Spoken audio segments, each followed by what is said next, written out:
Yeah. All right, time for that Nightendo. So,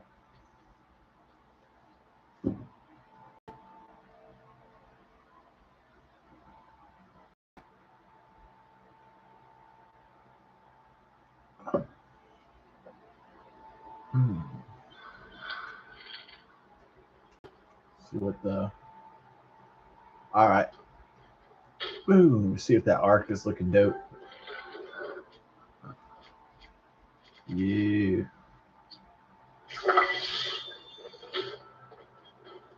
All right, that's good right there. Ooh, activating it down. Yeah, this game is really fun. Yeah, it really is.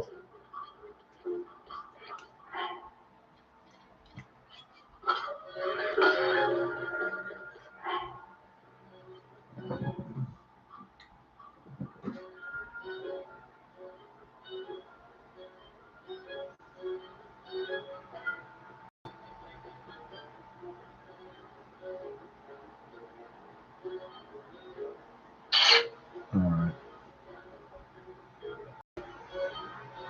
Ta-ta. Yeah.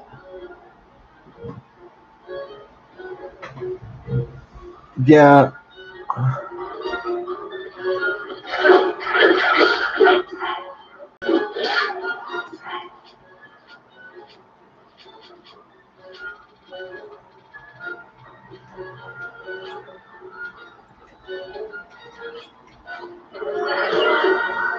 that's true, Don. All right. Mhm.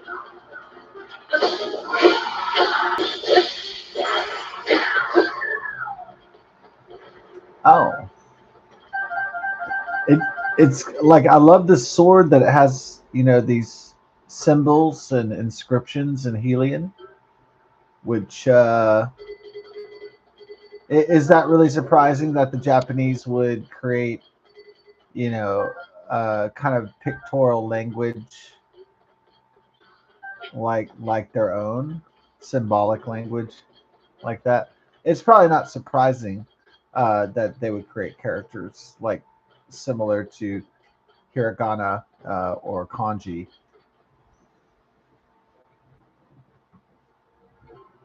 So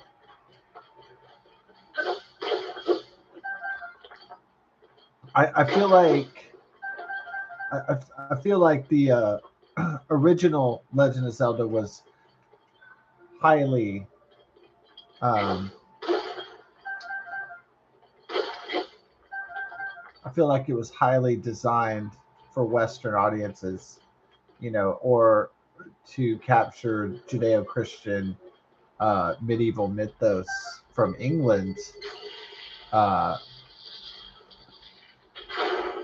Arthurian legends, medieval fantasy, and I feel like the later Zelda games that the Japanese have been incorporating more Japanese elements, which is makes it more definitely more diverse and more interesting to blend the two cultures to the different mythologies and cultures together to create an awesome synthesis.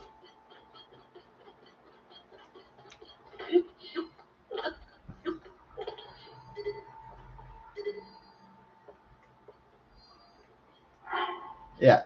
So I mean, the danger of knowing one Chinese person is that maybe you start to characterize them as all the same. I know some people they might.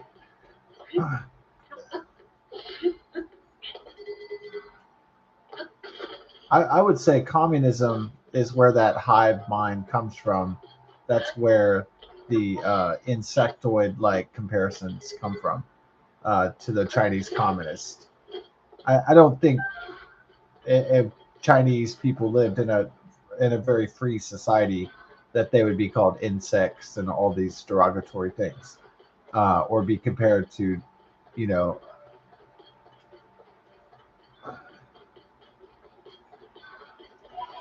So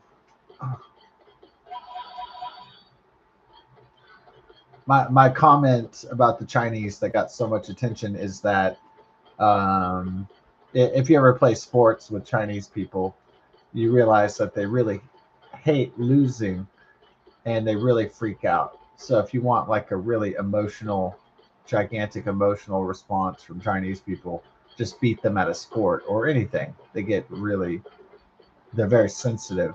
But most Asian cultures are honor cultures, and to lose is a dishonor. It's like a disgrace in uh, in Asian cultures.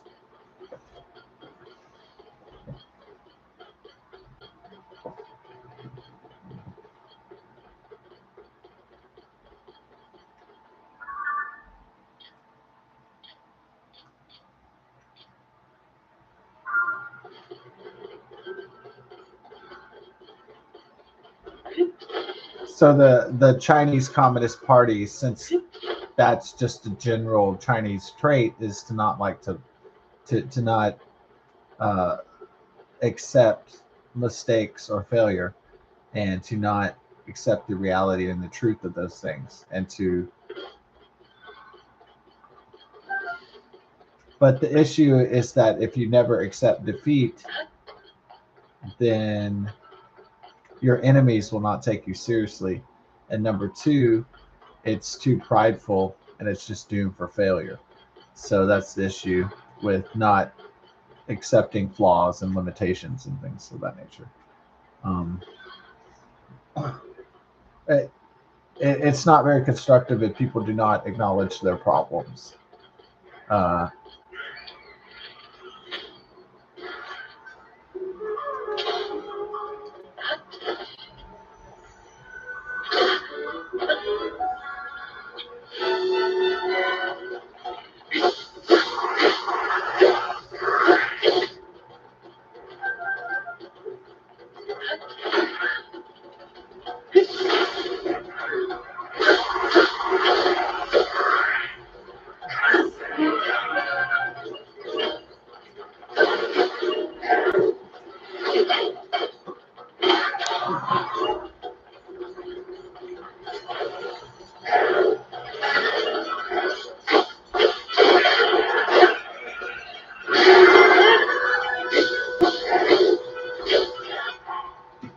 we'll see what the vol. I think the volume's pretty low, but we'll check it out real quick.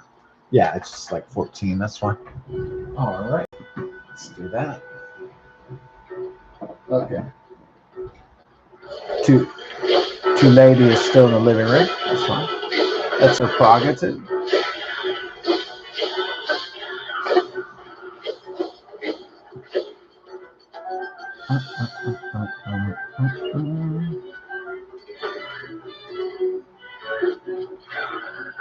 Where's the rest of the monster foods? Oh, monster foods. Oh, sweet.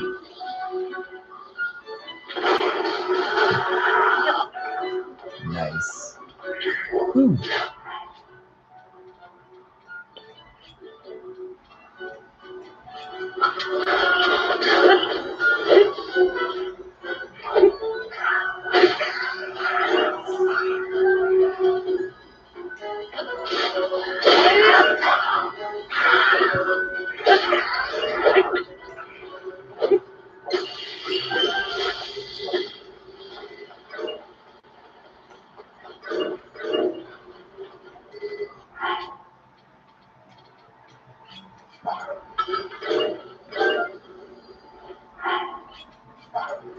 Let's get that He-Man type sword, the Royal Claymore, to slay more. Ah.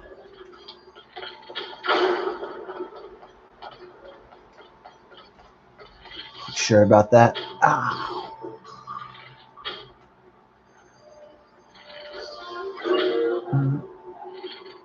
Nothing much but the touch, baby.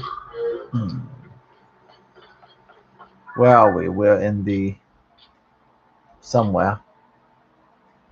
Ooh, ancient underground fortress. That might seem like a place to go. Ancient underground fortress. The fortress. Yes, that way. Terminology. The fortress.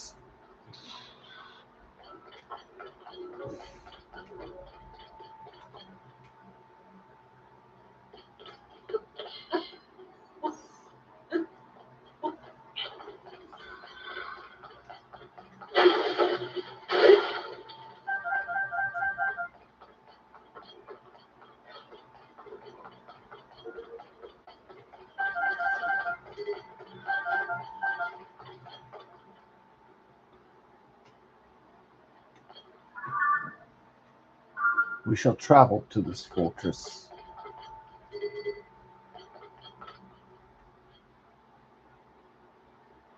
We will march to Helm's Deep. Leave none alive. They will find the ring. Kill the one who carries it. No, the Christopher Lee is Saruman. He's brilliant. Damn. Yeah, those are some of the best parts in the prequels with Count Dooku. Definitely.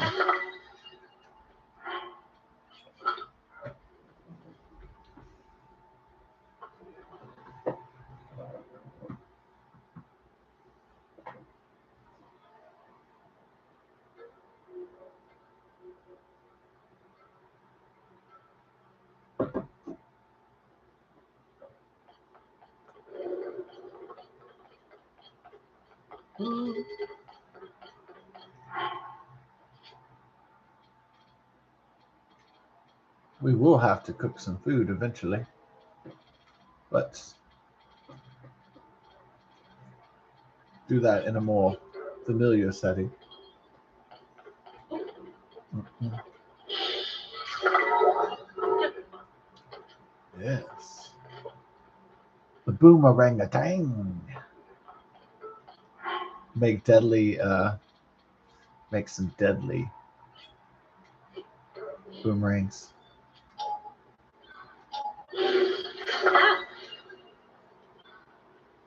Deadly.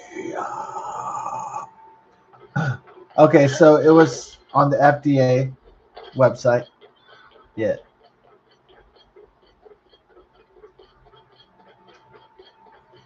What snacks were affected? Diet Cokes or whatever it was a whole bunch of different products. So it was from Minnesota in a factory for some reason. So a particular company on the FDA. As long as I didn't see Texas anywhere, I was like, okay, well, I don't have to worry about that shit. It's not like I don't care about the people from Minnesota, but as long as I didn't see Texas on the snack bacteria rodent waste, then that's cool.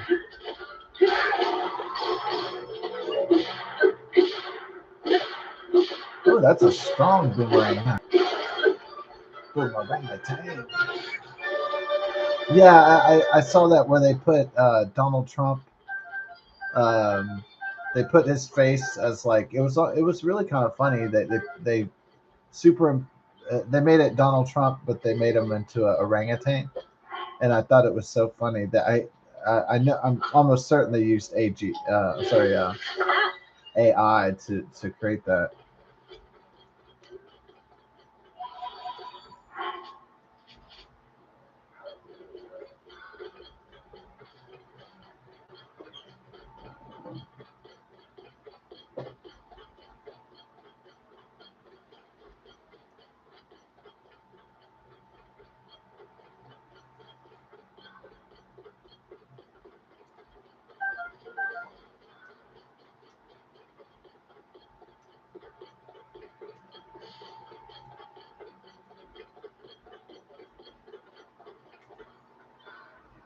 Shallst we trek or use quantum teleportation? Hey, I didn't know there was like a hall of spirits up there. Wait a minute, something has caught my interest. There's weapons of there's a 3. What? I don't get down here often. Do you come here often? Oh, what was up? My pickup lines were terrible, huh? They're like, hey. Okay. Yeah, my pickup lines. Oh my god, they were just total crap. It was just I would just cruise up to like a hot chick with a beer, and then I'd just say like, hey, hi, and it was just really, hey, you know what? You're really pretty, and she'd be like, yeah, oh, nice to meet you, and then it would just pretty much be dead after that. It wouldn't really go anywhere, right? Yeah, it was like there was no game. It was lacking game. It was just, hey, you're hot. It's just like not very not very evolved game. It was just pretty lackluster, I would say.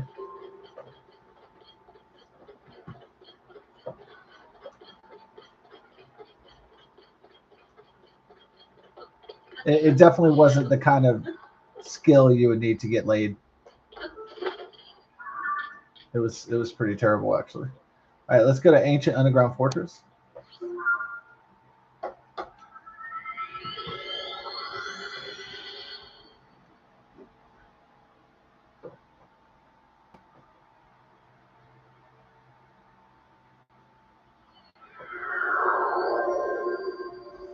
Yeah, definitely wasn't the kind of game you would need to get into the Divine Fulcrum or the Heavens Cathedral or the Ticket to Eternal Life. So, whatever you want to call it.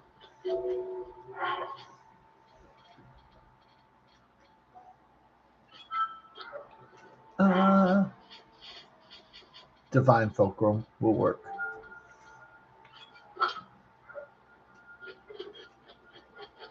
The underground fortress, fortified by the lizards and the flying beasts. What? Whatever.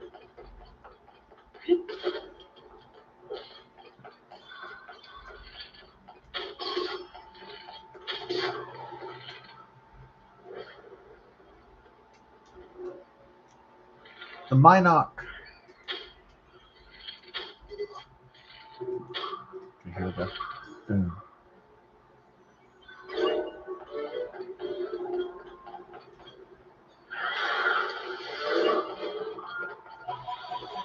I've come for the Grand Poe.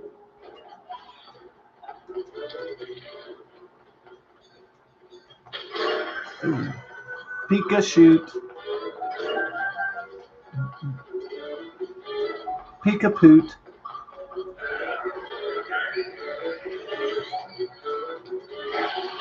Yeah, how long are the ABC dishonesty news? I wonder how long the fake news is going to go with the 5-year-old kid. 5-year-old boy. The poor 5-year-old boy. I wonder how long they're going to pump that one. He's tired and sad. He's depressed. They're running with that one.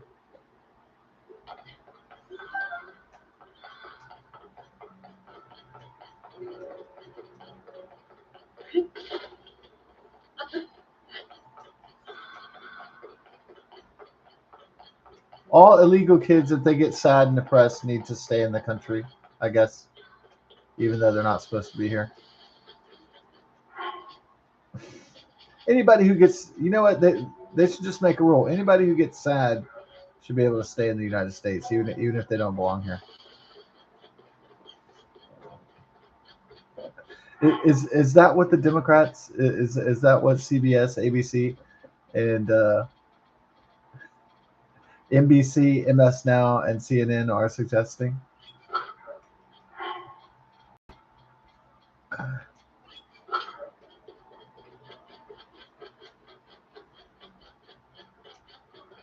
Yeah, I'm kind of curious how long they could go with that one.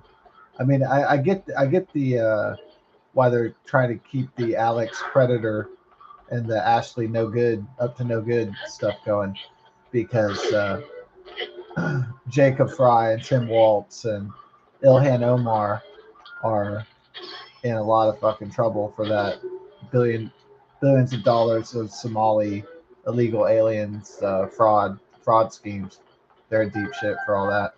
So they're trying to distract from the massive Minnesota Somali fraud and corruption.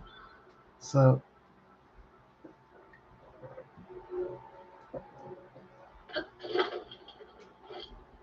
I guess the 5-year-old illegal kid and his father, that's just another distraction.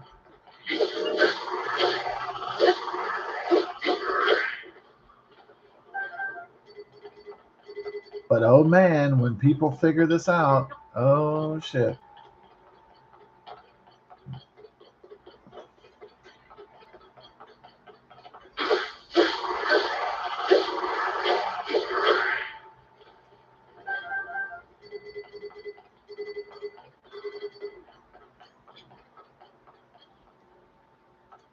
I know what's going to happen. Tim Waltz and his family, they're going to try to flee to Ireland or something.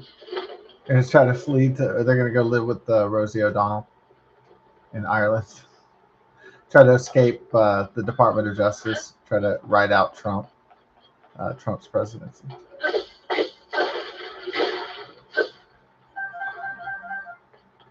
They're just probably hoping and praying that American Psycho is elected in 2028. Gavin Newsom.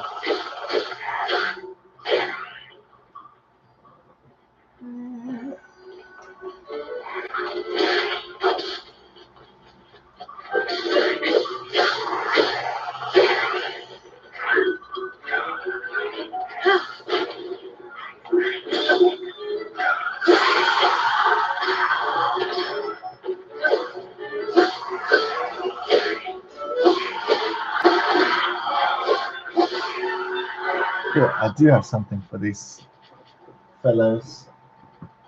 And then one day she met this fellow. Dun, dun, and she knew that it was more than just a hunch. Dun, dun, dun, dun, dun, dun, dun, dun, dun, dun, dun, dun. And got the Brady Bunch. The Brady Bunch. The Brady Bunch. Wow, that's classy, dude. Alrighty. Oh, somebody won that money tonight, huh? Ooh, was it me? I won the 1 point. Did I win the $1.375 million tonight? Oh, dude. What would I do if I won that?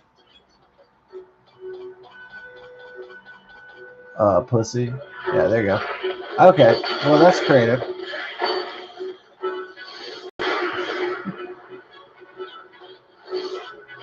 Oh, man, nice bombing. Yeah. Yeah, it still had that community warning strike for the Unabomber fashions, even though it was just a joke.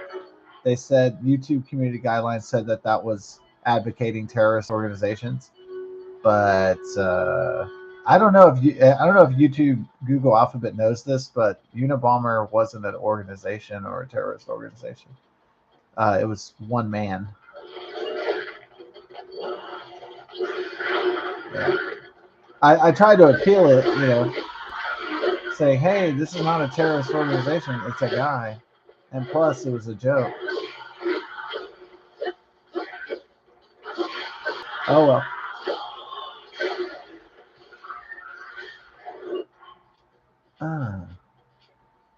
We're going to pick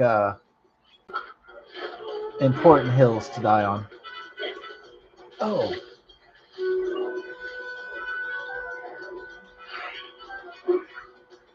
All right, one at a time. How about that, sunshine?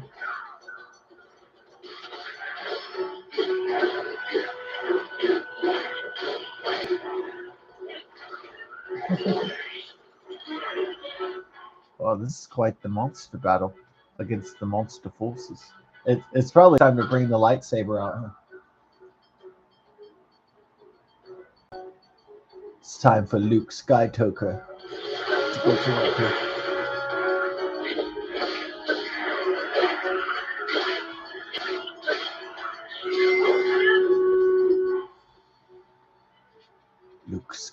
Luke. May the thought be with you.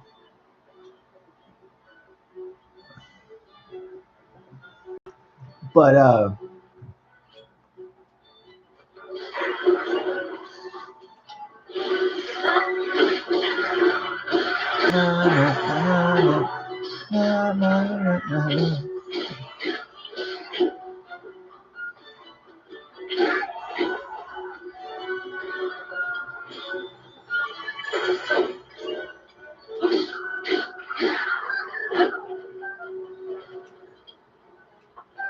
in the epic battle of the monster forces, Link and the sages were victorious. In the ancient underground fortress, the Zonites and Poes were recovered.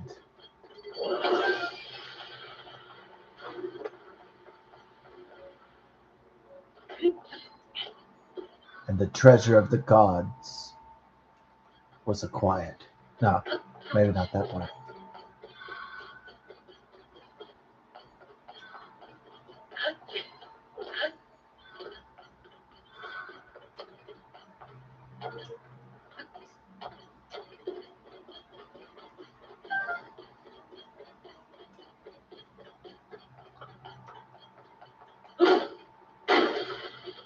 Yeah, I mean, I don't think just because Tim Waltz and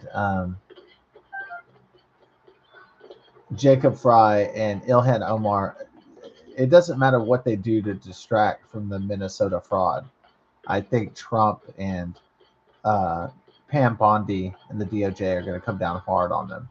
So I think it's only a matter of time before they're investigated and prosecuted for the Somali fraud.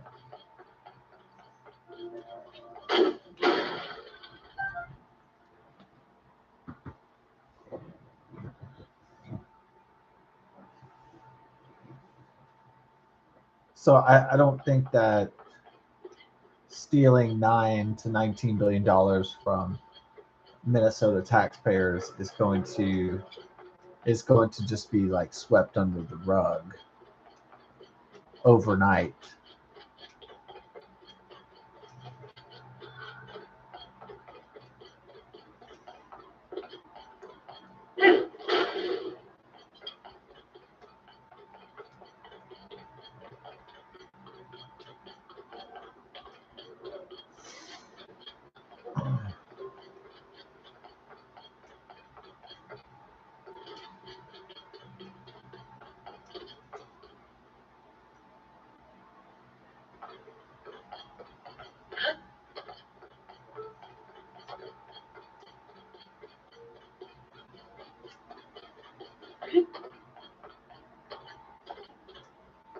Whew.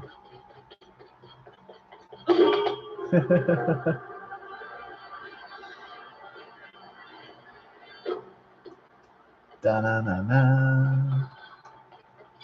Bow, bow. In the ancient fortress.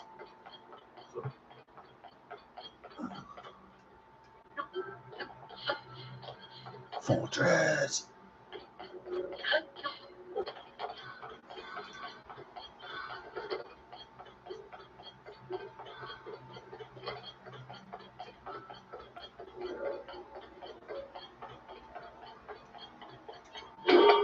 Here we go.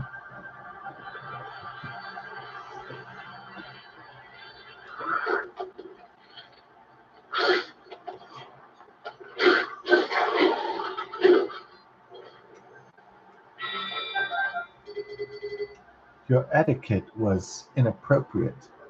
Hmm.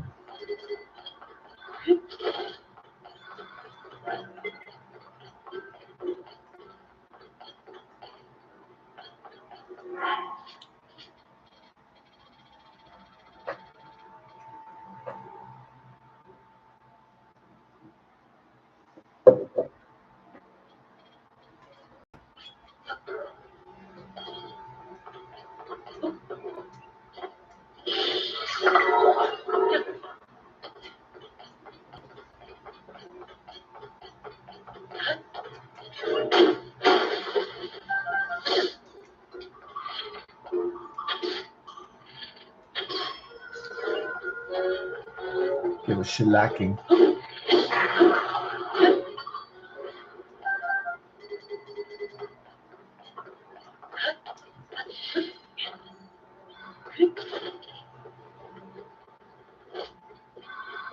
Okay.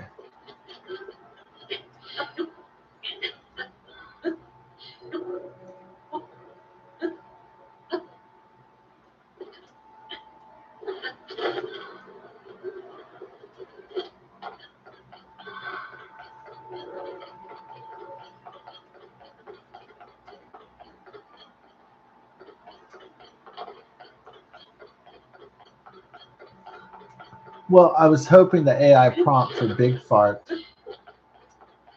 would be. I was hoping it would make Bigfoot, but like he would fart, and it didn't do that. Well, I guess I'd have to make an alternative trailer called Big Fart, with the Bigfoot farting and like terrorizing campers with farts.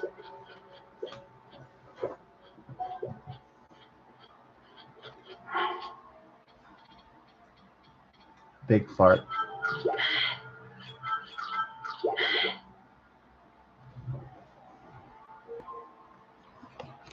Big Fart.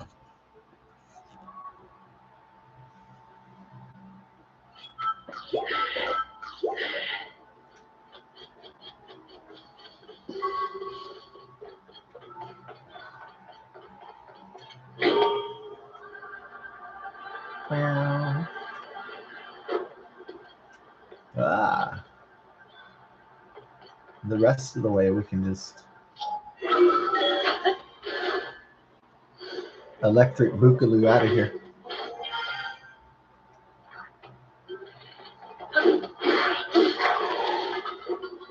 You've never seen electric boogaloo?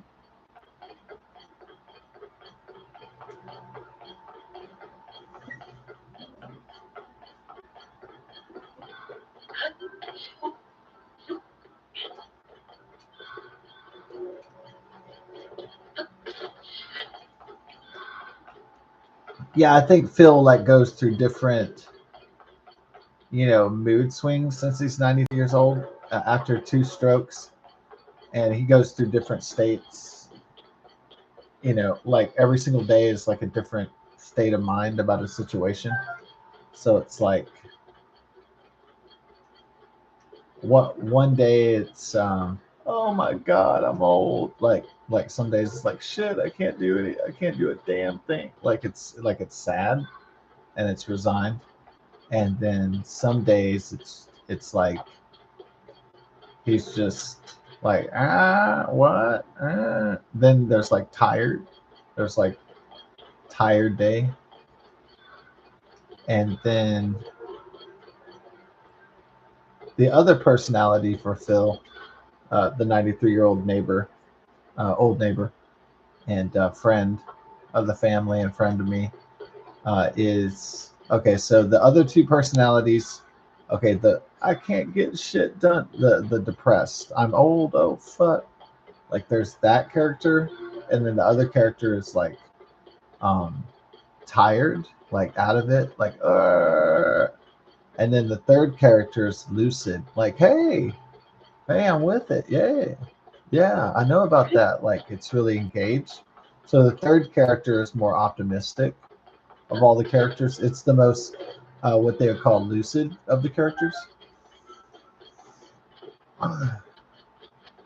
The lucid of the states of the stroke victim. And so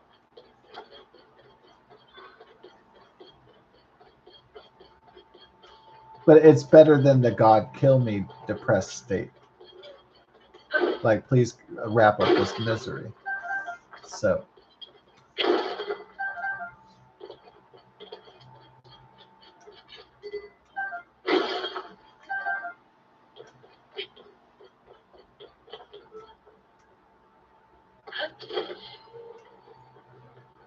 although Phil, when he was struggling and having a really bad, like depressed day because he couldn't get anything, he was unable to speak that well after 2 strokes, and so he could not articulate or convey his thoughts in the manner that he used to. And so you could tell he was frustrated, unable to um, convey to his bank or convey to his bank what he wanted, um, because he just can't tell them what he wants to do or anything like that anymore. So they're probably like, "Sir, I'm not really following. Like, I can't really understand you." And then he's probably just like, well, I'm trying to tell you that I need to like do this thing, then to shake a thing. And they're probably like, what? Like, we don't understand this archaic Texas, hillbilly, like, stroke victim talk.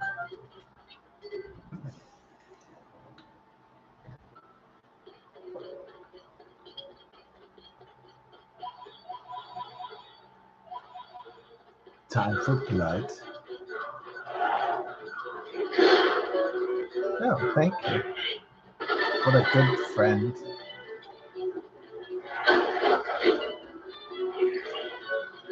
Would you like to die?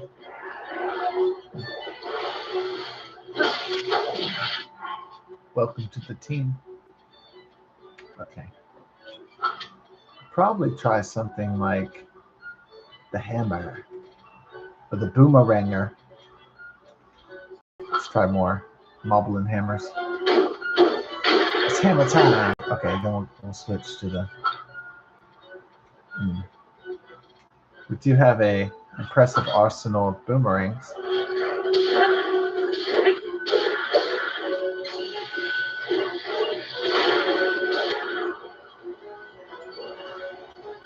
Hey, sweetheart.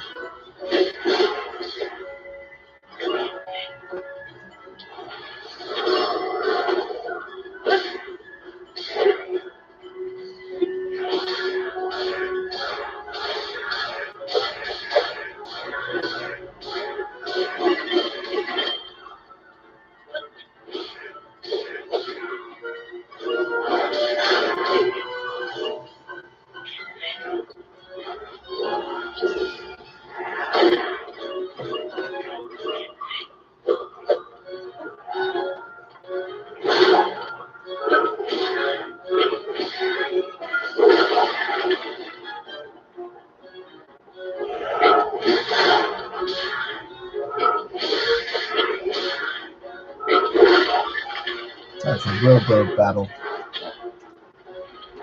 I'm not the big man on campus anymore. I'm gonna go Hannibal Lecter on your ass, like in Silence of the Lambs when he's beating those cops with the billy club, and he's like enjoying it, and he's like keeps on beating and beating and beating them to death, and the blood's like splattering on his face, and you can see he's like the violence that he's inflicting on his victims. If you remember that part from Silence of the Lambs. Sir Anthony Hopkins' performance. Oh, so good, huh? So good. Like his rage. Well, it's not even like, yeah, I guess, I don't know. It's this weird nuance where he has rage, but he doesn't care at the same time. So it is kind of strange to get that kind of acting nuance down, where you're showing that he's rageful and menacing, but that he's callous and he really doesn't care about inflicting pain on other human beings, especially those that had it caged or imprisoned him. So that's a pretty nuanced. That's a complicated performance to pull off in all reality.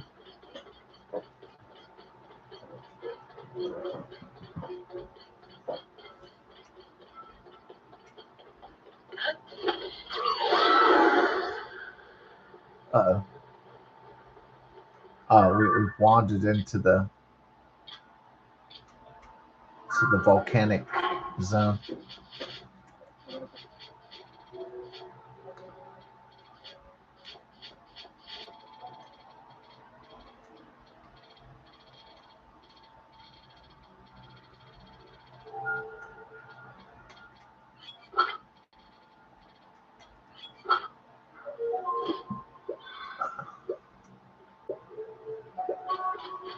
It's a hot time, baby, tonight.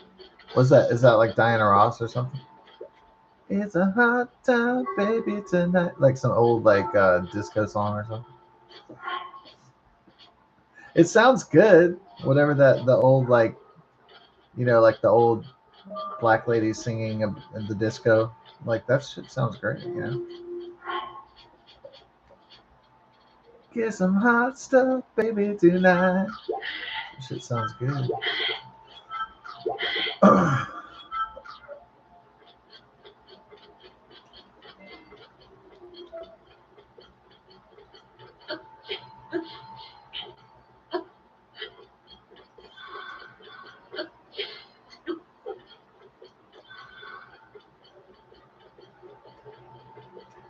Yeah, so I do notice like every time I talk to Phil on Zoom or call him that he does seem like he's in like you don't know what state you're gonna get him in. Are you gonna get the frustrated Phil that wants to die? Are you gonna get the depressed Phil? Are you gonna get uh, the angry Phil? Are you gonna get the lucid Phil?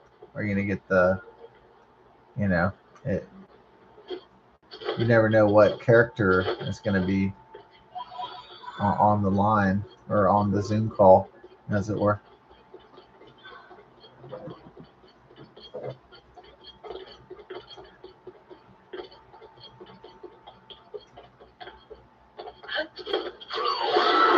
Well, I think it's keeping Phil alive longer that he has a fantasy of having a girlfriend because it makes him feel like obviously there's plenty of MGTOW people like me that just go their own way and like don't invest a lot of time and effort at all into getting a partner, a female partner, or any. So obviously there's men going their own way, and it's like what single life is. It's definitely a ladeless life, but it is a life that you could have, you know. So, but I think for Phil, some guy who's always used to having a girlfriend or a wife all the time, that is like intolerable. Like, so a man feels like he's not really a man unless he has a woman. Yeah, some men feel that way, especially if they're used to the routine of having a girlfriend or a wife. So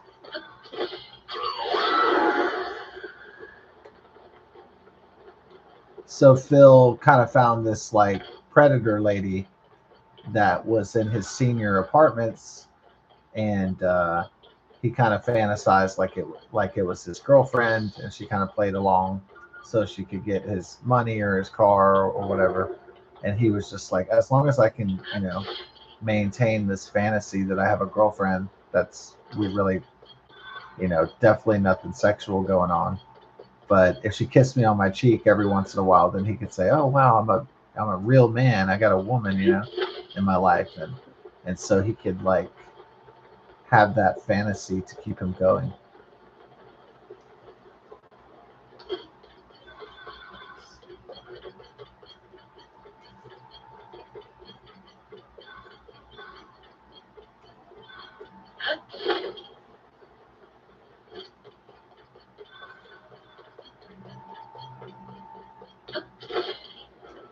Yeah, not everybody finds peace in solitude. You know, creative types like me find peace in solitude because it's kind of like a Virginia Woolf kind of thing, and so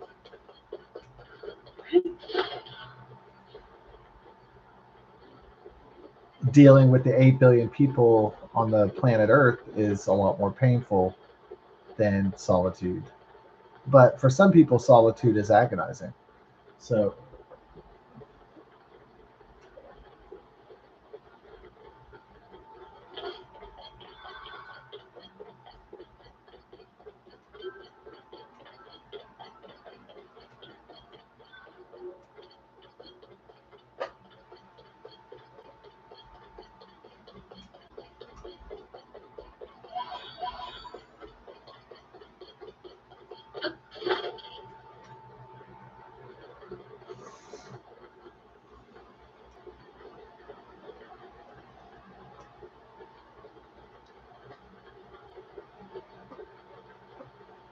The freeze is coming back into Texas. So yeah, the freeze.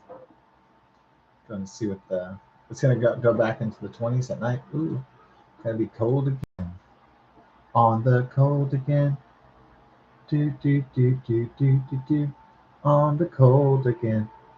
No, it's on the road again by Willie Nelson. All right.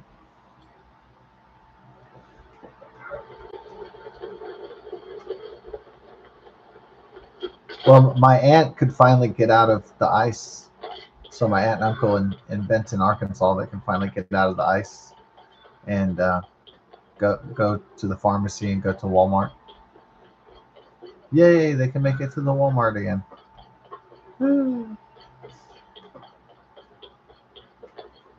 Congratulations, we can make it to the Walmart.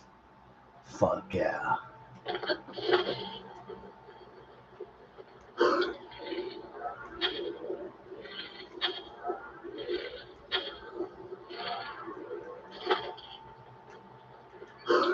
Yeah, I mean, I don't really care what happens to, Chinese communists, but it is true that if China doesn't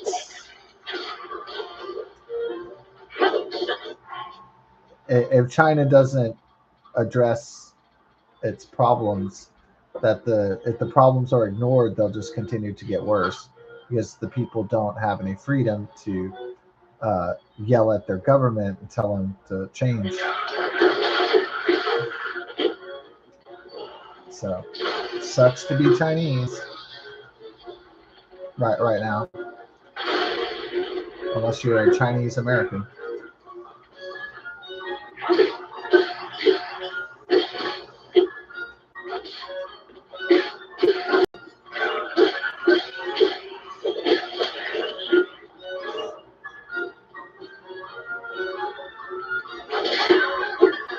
Yeah.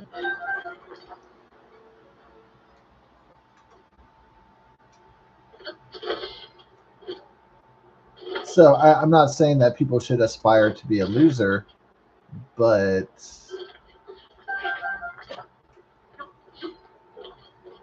I think not acknowledging problems is not a successful strategy like China does. How they always lie about their fucking population and their fucking numbers and shit like that.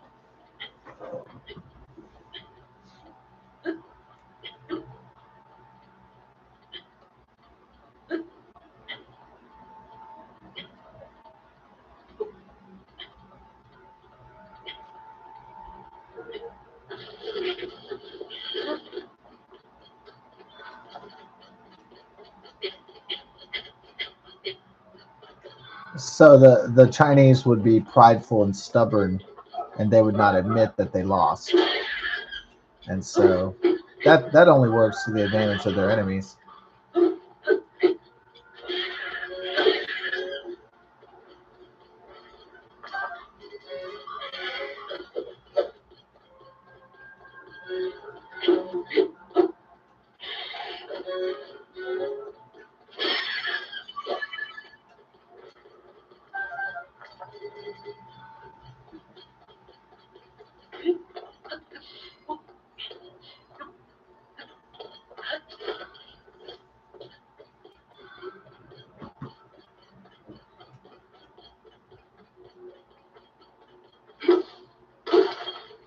So why do the Chinese get so mad if they lose?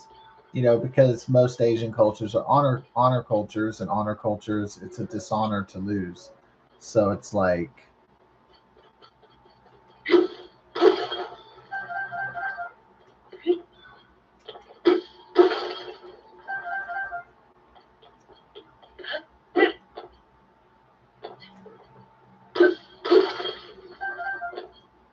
so if somebody in America is a loser, what, they end up at Taco Bell, and okay, and then people just make fun of them and stuff and shit. Oh, look, he's a makes minimum wage at Taco Bell. What a loser. Okay, so that's about the worst thing that can happen. or whatever, you're in a homeless encampment or some shit like that. Yeah, you can be disowned, you can be disgraced in America and not have an honor culture or honor society.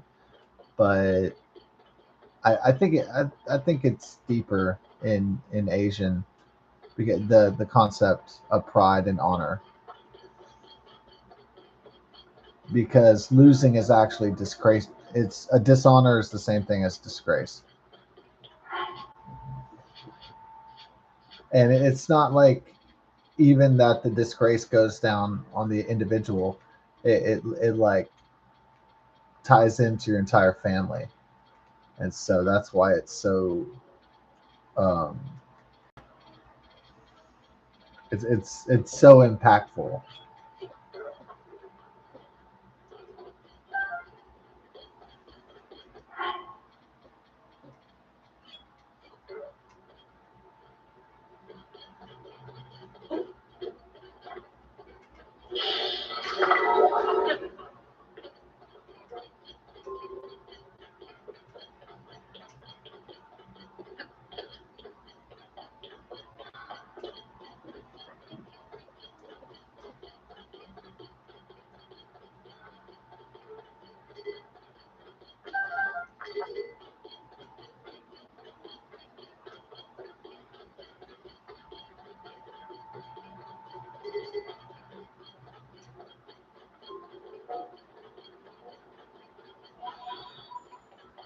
Like American audiences, we go to these movies like, 40-year-old virgin, laidless, this is fucking hilarious. Penniless and laidless, this is like Step Brothers, 60-year-old dudes living at their dad's and shit.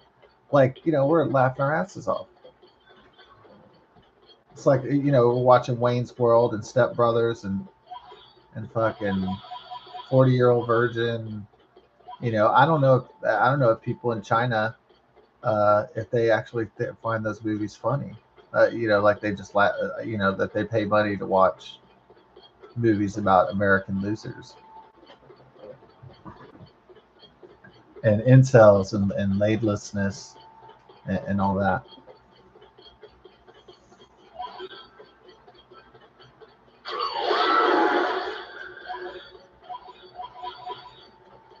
Because losing isn't funny, it's like disgraceful. It's dishonorable.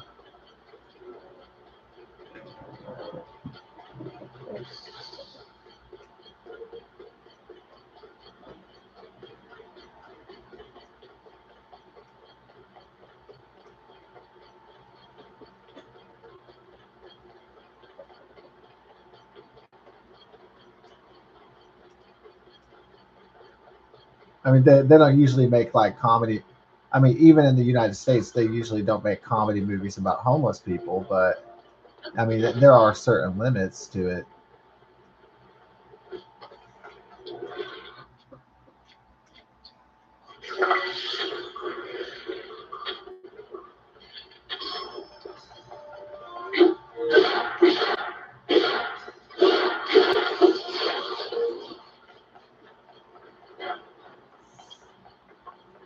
Get that like the fire like stone.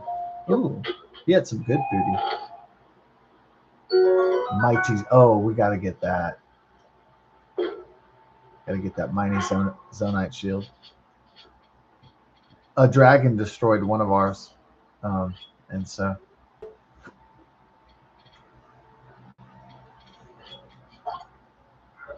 I'm getting rid of my steel shield. Uh, Poo poo. Let's just get rid of these. Get the mighty zonite shield. Yo.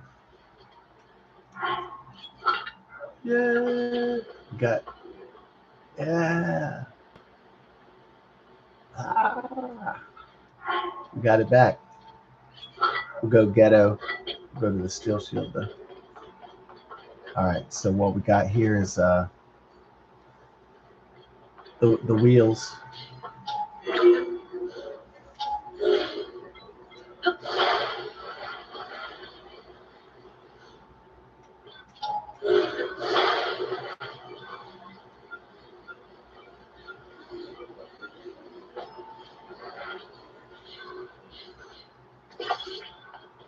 Yeah,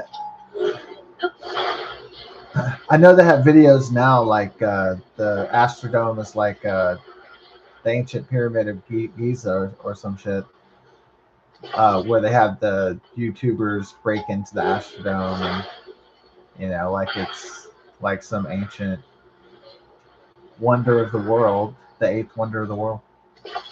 Yeah, that is a funny concept. Someplace I used to go when I was a kid, and then now kids are breaking into it. You know, it's less a reflection of my age. It's just a reflection of time. But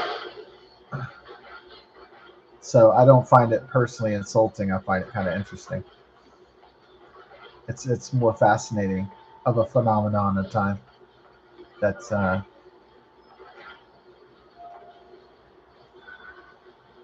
that you would go to some place that's like at the height of its glory, and then one day it would just be like a joke, you know, that kids would just try to break into and laugh at and shit. Like finding an old Showbiz pizza or Chuck E. Cheese.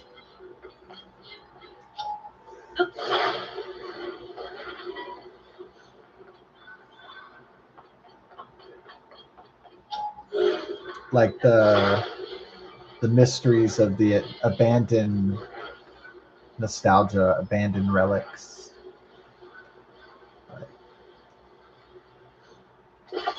Like that sort of content, those sort of shows. The relic of the shopping mall.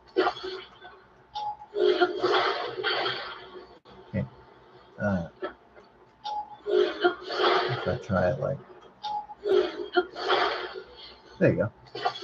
Get a long mobile. Yeah. I would like to get an automobile.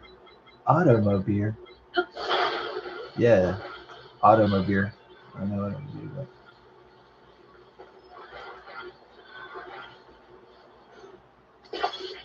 So it costs 50 million to scrap the Astrodome, and it costs $750 million to restore the Astrodome.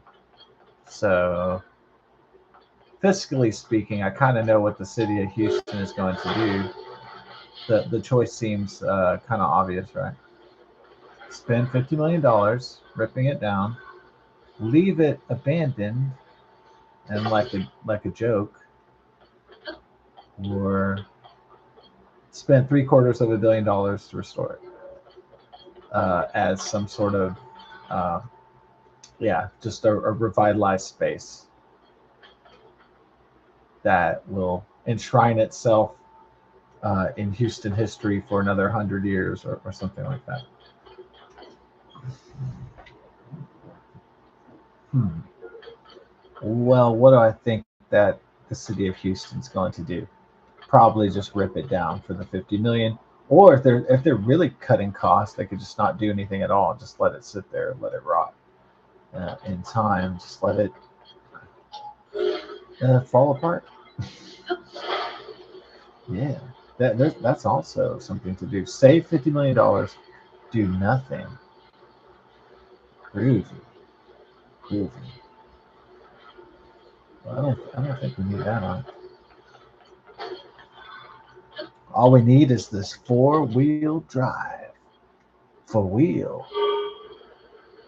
Yeah. Why do we make it long? Everything's bigger in Texas, baby. Ooh.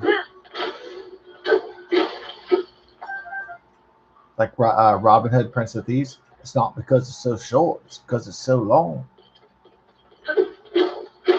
Save it for the ladies, Wolf. Save it for the ladies. All right. Oh, I shouldn't be whipping my dong out in front of other dudes. Unless we're going to have a proper circle jerk.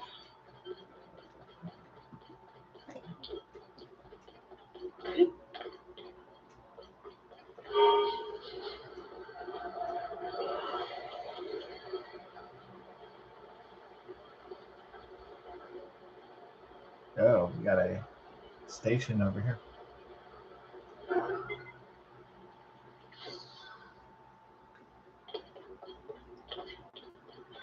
Yeah, it would be funny to see a video, this abandoned blockbuster video, and to show like kids like breaking into it, like 15-year-old streamers. It would be kind of a surreal experience for people of my age group. Like we found this thing that was like grandfather's day called blockbuster videos. It's kind of like Planet of the Apes type shit. And Bandonia.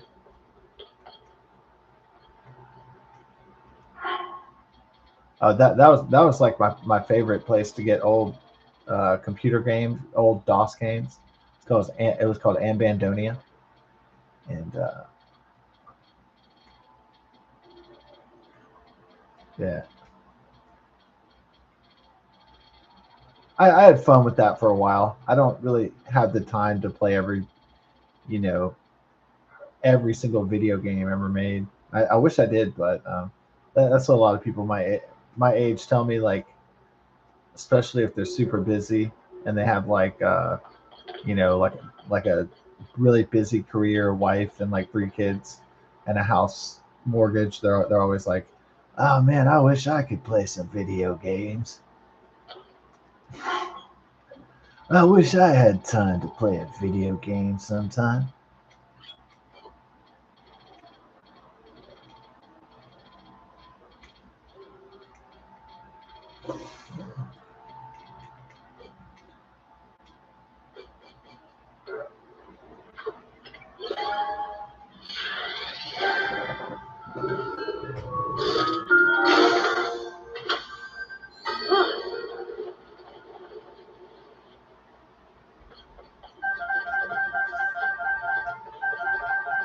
Or I worked at this Cinemark movie theater one summer, and I thought it was so funny. They had this kind of like really crass Latina manager.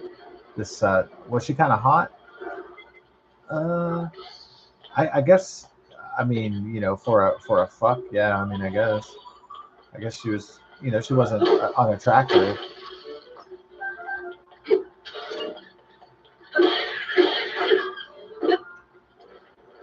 Like for a booty slamming session, yeah, sure. Or some hot ass, yeah, yeah, sure, definitely. But so she was my boss, and it was so funny because she goes,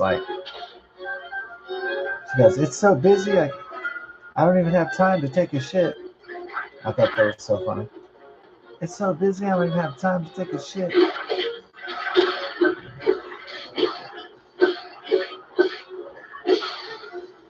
I don't have time to take a shit. Yeah.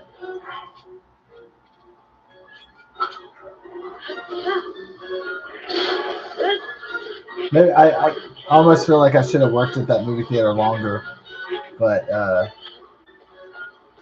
yeah. My,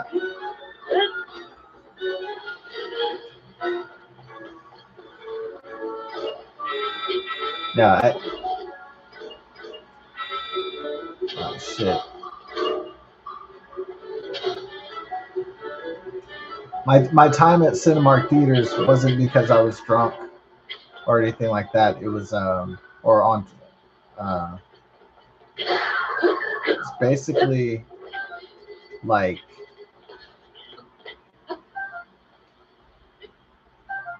um, my aunt was taking Prozac at the time, and like I was kind of thinking, well, I can't, things aren't really like taking off for me. So I was thinking, well, maybe I'm bipolar or something like that, and that's why I can't get all my shit together, as good as I should. And when I was like 23 years old, and so then um, I my aunt was like, "Hey," but I didn't go to a psychiatrist or anything. So like, she gave me a Prozac, and it fucking and I'm not depressed, and I'm taking Prozac, so it made me like high. and fucking, so I was like super euphoric at work, and I was just really acting like really loopy. So Prozac makes me like, since I'm jovial, it makes me high, and so it's not good to take that. Not, I mean, for me.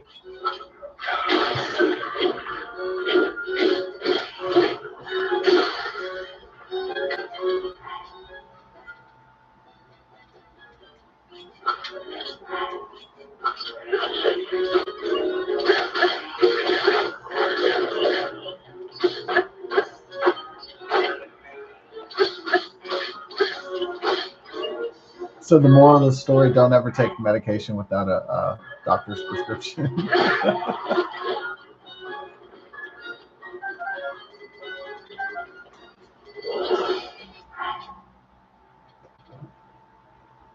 Hey, Tula, I love you. Oh, you're so beautiful. Oh, you're so lovely, baby. I love you too, lady. Yeah. Ooh.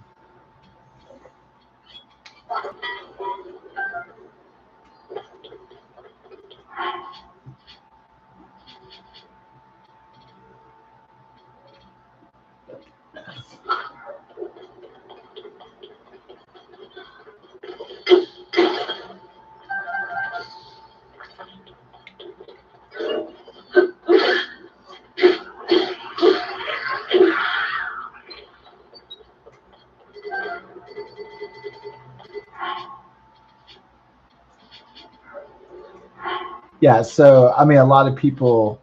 Prozac was invented by the pharmaceutical companies because people would hit midlife and they would have a house and they would have good jobs and they'd make money, and maybe they would save money back in the day, and they would have a few kids, and then a lot of these like suburban moms, like, they were kind of like, these suburban housewife moms were like, okay, I'm 40, and so this is it, like this is all it is, and they get, where it's like Nicolas Cage and in the Family Man, and it's like, oh, buddy, I know, oh, you're hitting that wall, and a lot of people get really depressed or um, try to get on antidepressants, and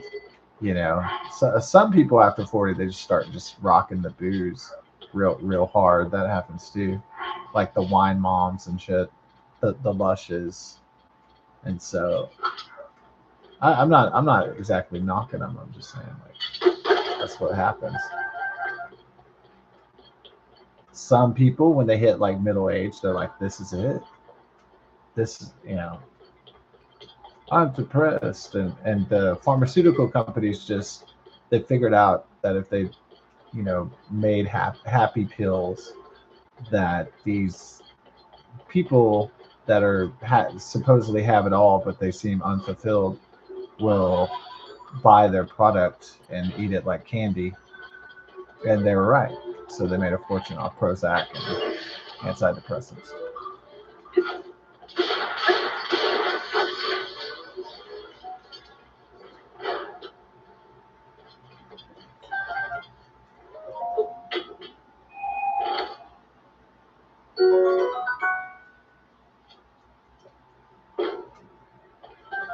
And the real secret is that happiness is a state of being. It's a state of mind. It's not. Um, it's the pleasure and simplicity. It's not really an accumulation of things or certain boxes that you check off to get to the happy place. There we go. The mighty construct boat. That's what I wanted. Come on, breathe in. No, come on, breathe out. Come on, breathe in. Ain't seen nothing since the mighty Quinn. I always like that song.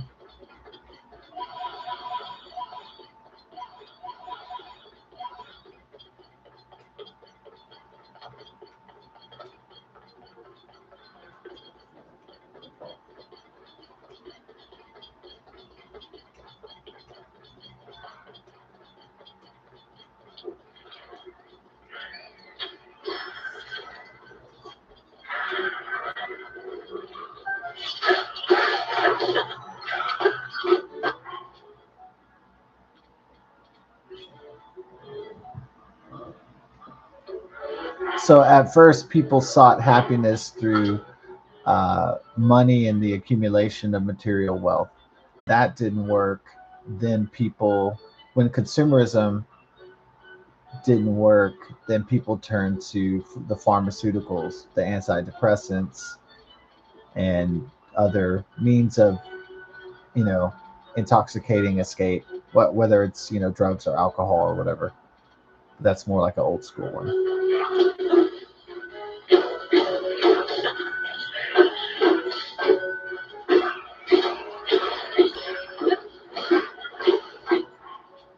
Or what's that? The Nine Inch Nails song is called "Varying Methods of Escape."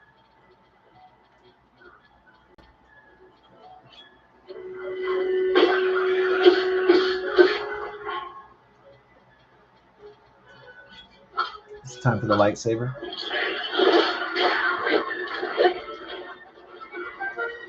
Luke. Okay, we're it's after midnight already. All right, so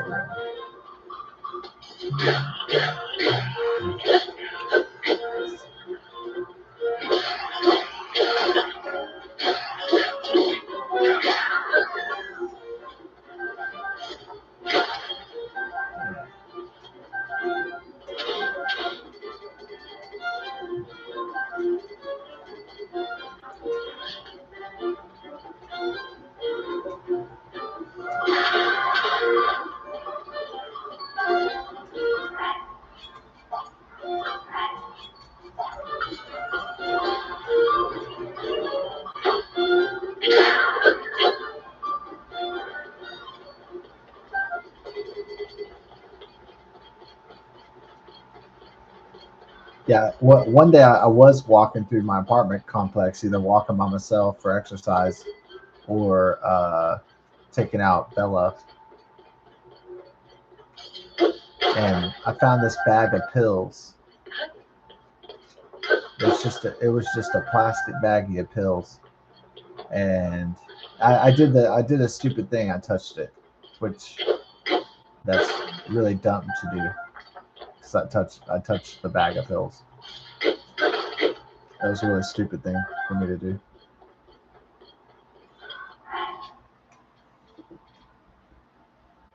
Because fentanyl can kill you even just with a little bit. If there was like fentanyl in there, I could have died if I touched the wrong pill. Um, but I looked at it and I was like, well, this is bad news, so I'm just gonna forget that. You know, maybe I threw it in the garbage or something.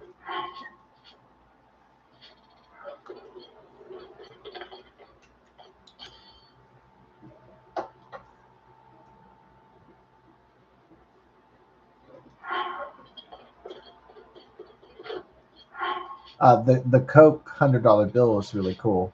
Like I knew guys were doing Coke on it, but I was like, well, it is $100 bill, so I was like, I need this right now. So um,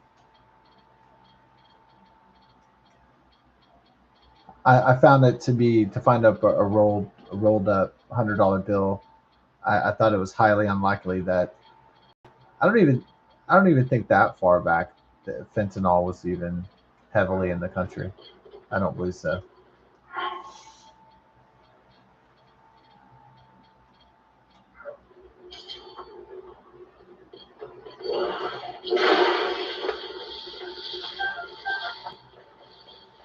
Synthetic opioids from Mexico and the Chinese Communist Party.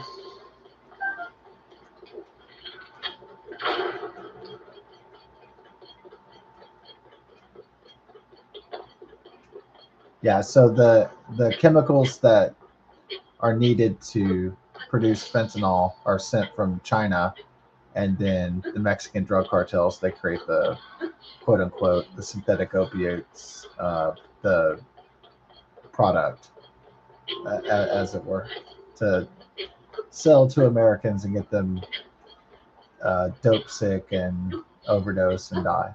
I think that was pretty much the goal. Well, I mean, I want to say that the goal of the drug cartels is to make a lot of money, and the goal of the Chinese Communist Party is to kill Americans. So that's how that evil synergy came to be.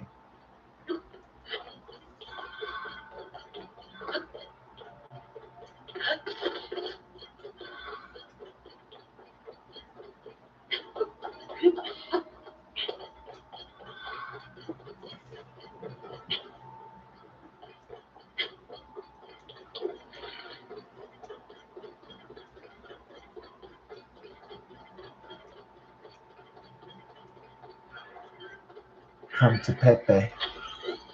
Ooh.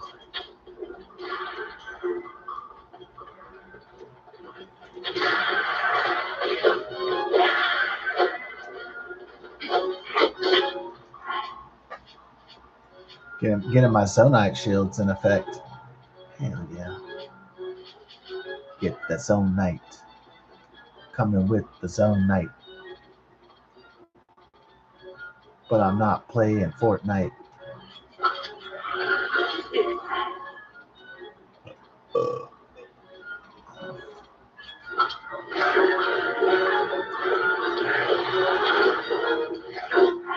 Alright.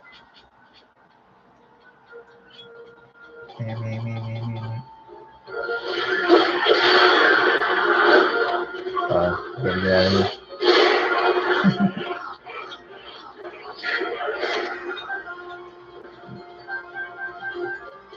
The bomb attack.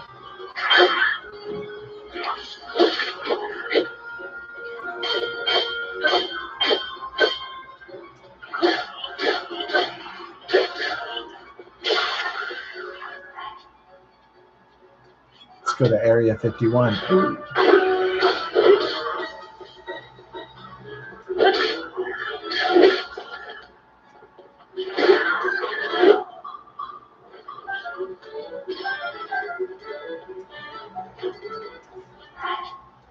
So what is the skinny on Tucker Carlson? Was basically that his father married into the Swanson family food fortune. I believe that the Swansons had a net worth of like $4 or $5 billion. All right, but in 1955, one of the heirs to the Swanson fortune, I'm sorry, her father, Patricia's father, sold to Campbell Soup Company the Swanson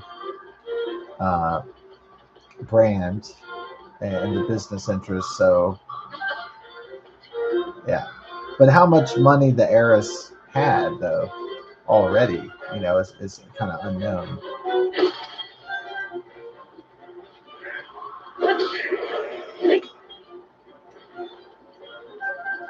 She may have not. She may not have had $1 billion, but she might have had millions.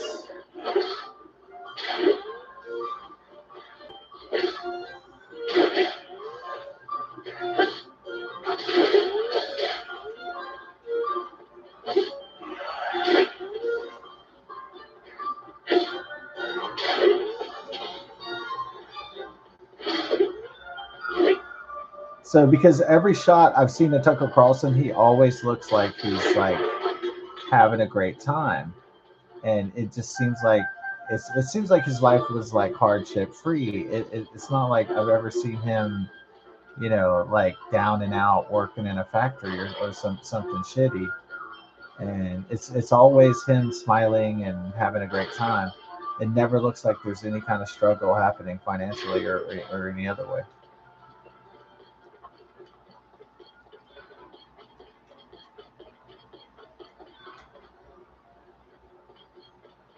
Not because I think Tucker Carlson is particularly bright.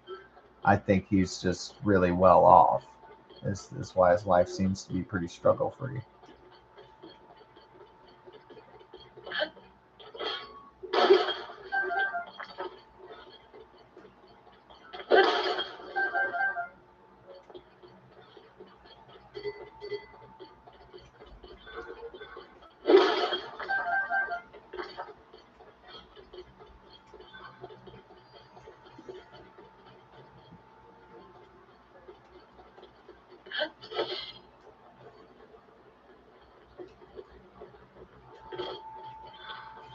So I thought Tucker Carlson married into the Swanson fortune. It was actually his father.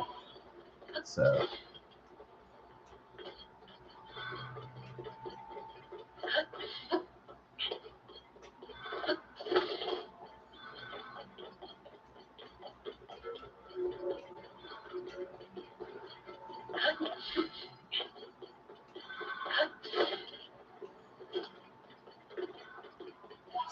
I was just thinking, like, you've been reading this guy's bio, watching his content for years on Fox or on his YouTube channel, and then so I was like, well, let me see who is this guy?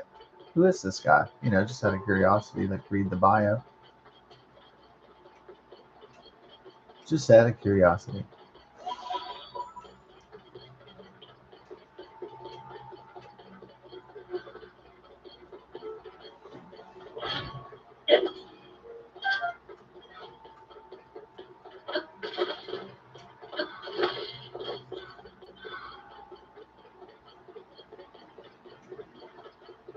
Yeah, but I know this for sure. I never saw any pictures of him struggling, like working 3 jobs to pay rent or anything like that.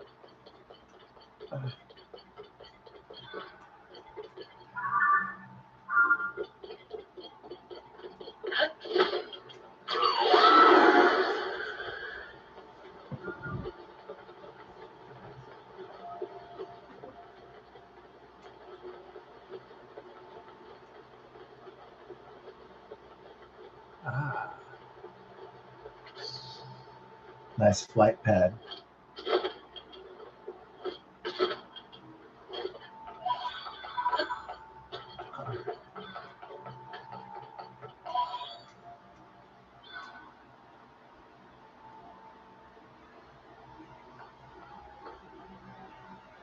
Okay, it's 1:30, 2026. Oh yeah, almost gonna get to February.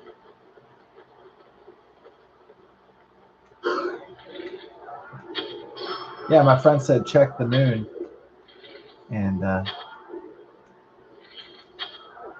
was like, it's coming in pretty nice, but the full moon, the full snow moon is not until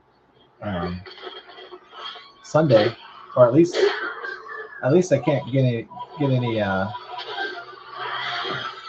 rad snaps until like Saturday night. So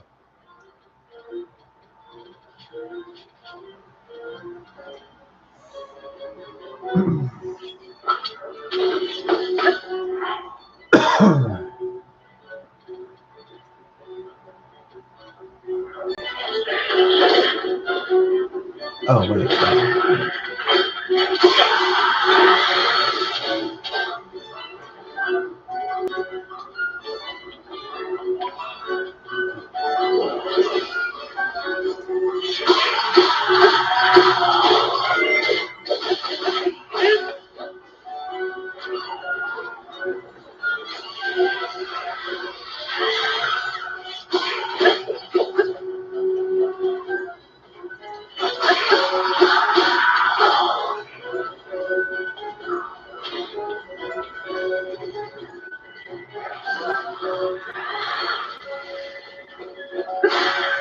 Huh.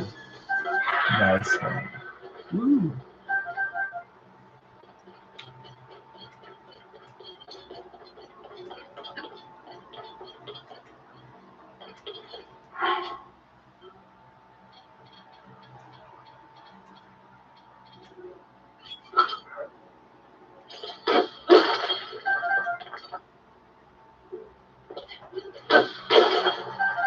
You have my bow, you have my sword, and my axe. Is that are like random Lord of the Rings quotes the best? Yeah, the more random, it's the best. Randomonium.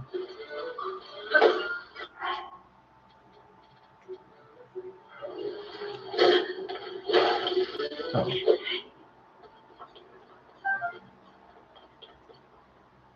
it was. Is his name Unubo?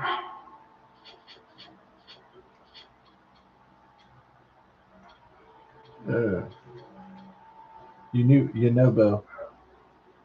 Yunobo's Cobble Crusher is what took out that perilous volcanic rock monster.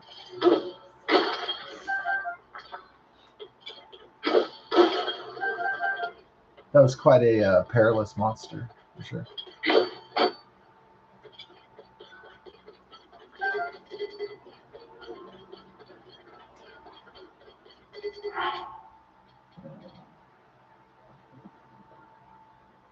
Uh, did Bella fart or burp, or she just growled like? She's probably like, is this motherfucker still up playing Zelda, motherfucker? She's like, oh, this motherfucker's. She's like, shit.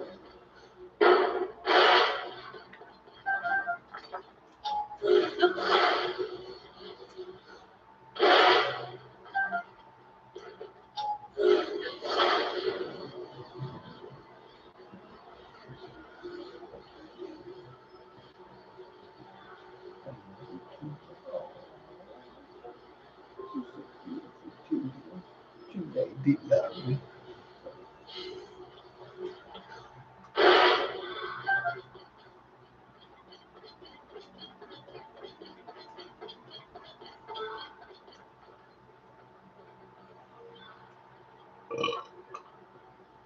Beautiful.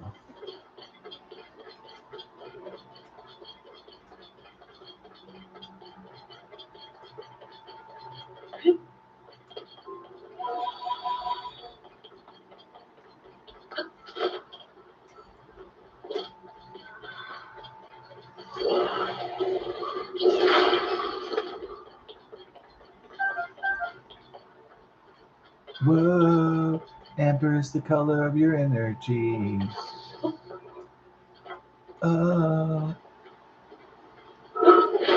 Random 311. Yeah.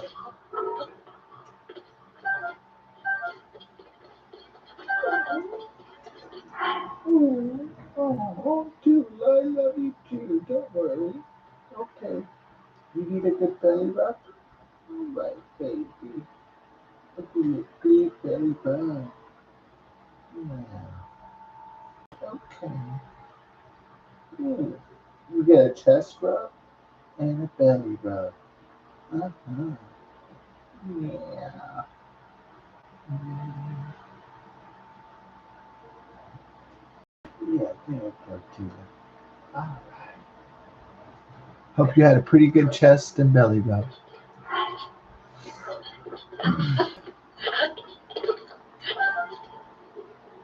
Claymore, so I can slay more.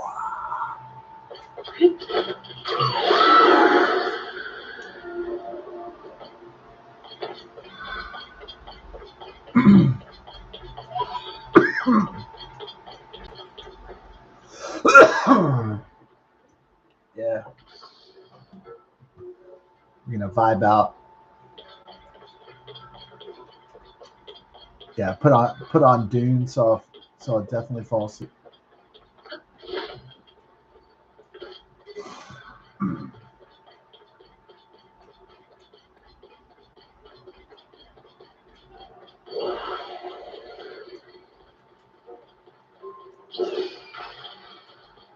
Double crush.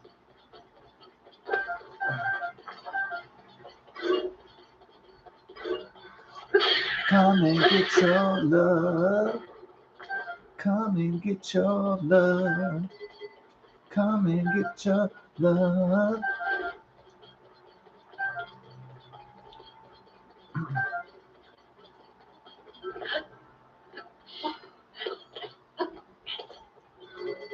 Cobble crusher. Hmm.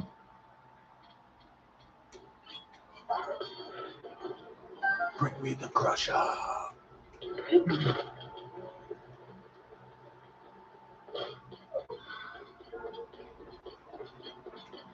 Should have come up with a weapon called the bleeder.